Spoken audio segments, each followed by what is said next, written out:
জ্বালানি সংকটের প্রভাব এখনও কাটেনি। রাজধানী সহ বিভিন্ন এলাকায় পেট্রোল পাম্পগুলোতে আজও দেখা গেছে দীর্ঘ লাইন। ঘন্টার পর ঘন্টা অপেক্ষা করেও অনেকে পাচ্ছেন না। সরবরাহ ঘাটতিতে বন্ধ রয়েছে কিছু পাম্প। সরবরাহ স্বাভাবিক না হওয়ায় ভোগান্তি বাড়ছে সাধারণ মানুষের। দ্রুত পরিস্থিতি স্বাভাবিক করার দাবি তাদের।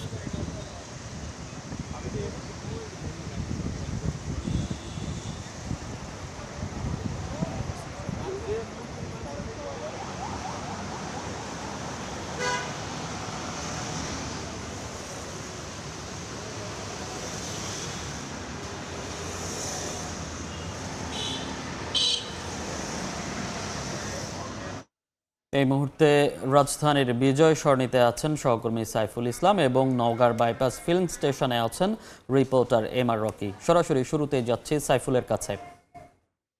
সাইফুল,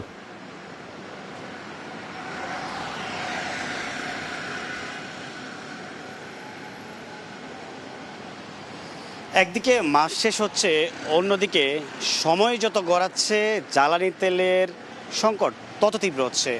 আমরা যদি আজকের চিত্রটা একটু দেখাই, আমার পিছে এটি রাজধানীর সুনামধন্য বিজয় সরণিতে একটি সেনাবাহিনী দ্বারা পরিচালিত একটি পাম্প, যেখানে দীর্ঘ সারি আমরা দেখতে পাচ্ছি। তবে এর মধ্য দিয়ে এখানকার যে লোকজন আছে বা যারা আছে তাদের সাথে কথা বলতে পেরেছি, তারা বলছেন যে কেউ 3 থেকে 4 ঘন্টা আগেও এই সিরিয়ালে দাঁড়িয়েছেন কিছুটা তেলের জন্য। যদিও এখানকার যে পাম্পের লোকজন আছে তারা বলছেন যে সকাল 11টা পর্যন্ত পাম্পে তেল দিতে পারবেন। আমি আবারও বলছি, এখানকার যে লোকজন আছে তারা বলছেন যে সকাল 11টা পর্যন্ত ঘোষণা দিয়ে তারা তেল দিতে পারবেন বলে এখানকার যে আগত চালক বা ড্রাইভার তাদেরকে সতর্ক করেছেন। তবে এর মধ্য দিয়ে তারা এই খবরটা শুনেই কিন্তু অনেকেই কিছুটা ক্ষুব্ধ হয়েছেন, এমন পরিস্থিতিকে আমরা দেখতে পেরেছি। তবে এক্ষেত্রে বলা যায় যে এই যে তেলের যে তীব্র সংকট হচ্ছে সেটা কিন্তু যত সময় গড়াচ্ছে তত গভীর হচ্ছে। আমরা রাজধানীর বিভিন্ন পাম্পে ঘুরেছি, বিভিন্ন এলাকায় গিয়েছি, বিভিন্ন মানুষের সাথে কথা বলেছি। তারা বলছেন যে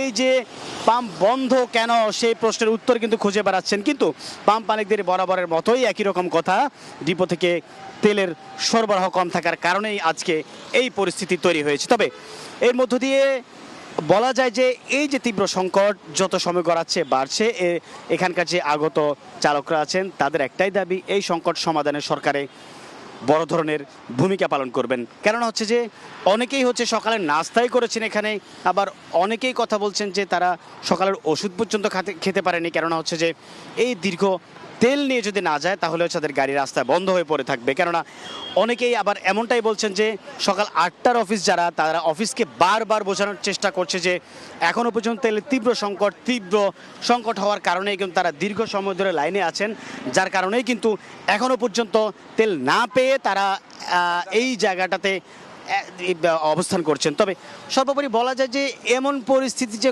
কবে নাগাদ সমাধান হবে সেই প্রশ্নের উত্তর কিন্তু এখানকার আগত চালক ড্রাইভার যারা আছেন তারা খুঁজছেন।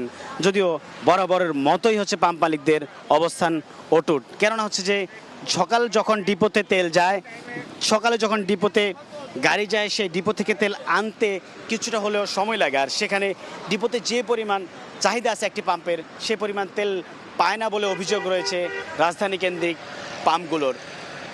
আমাদের নওগাঁয় আছেন আরেক সহকর্মী এম আর রকি, জানবো তার কাছ থেকে ওই এলাকার পরিস্থিতি। যাচ্ছি তার কাছে। নওগাঁর সংযোগ বিচ্ছিন্ন হওয়ার কারণে আমরা জানাতে পারিনি, দুঃখিত। আমরা সরাসরি যুক্ত ছিলাম রাজধানীর বিজয় সরণি থেকে।